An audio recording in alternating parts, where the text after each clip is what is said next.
Hi everyone, today we will talk about how to fix Instagram keeps stopping Samsung.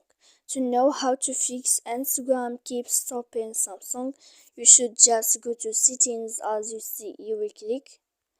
After that, in this page you will go to apps here. When you will see this list, you will go down to find the application of Instagram here.